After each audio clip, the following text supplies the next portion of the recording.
Paying France 500 million over 3 years for a detention centre which will not be operational for another 3 years is faintly absurd. It doesn't address the problem. All it does is put things in motion so that presumably there's sort of window dressing. It's a shop window for an election event, a shop window for May and a shop window for the general election. That is it. This is not a solution, this is a holding position, this is a holding pattern. As Emily Thornberry says, the Conservatives are lurching from one crisis to another with nothing more than their sticking plaster politics. Well, I don't think it's sticking plaster politics because I don't think there's any damage to repair, particularly in this case. The immigrant crisis is a gaping hole, and it's a gaping hole in the sinking ship of the Home Office. This is not a sticking plaster. This is window dressing.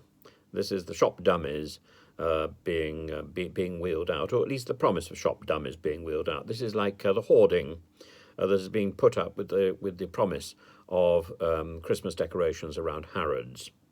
But we're never going to see them. We're never going to see them because there'll be a general election before that point. So the only agreement that Mr. Sunak should have reached is for France to open a processing centre manned by the British Home Office so that people could make applications in France to come over here.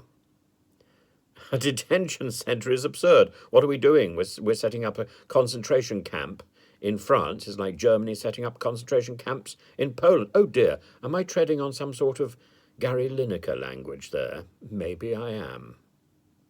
We can't possibly be paying for detention centres in other countries. That is absurd. We might pay for processing centres, but paying for detention centres in another country, setting up a detention centre in another country, this sends a signal which frankly tells me that Gary Lineker was absolutely right. Absolutely right. It is abhorrent politics, and it's all been done before.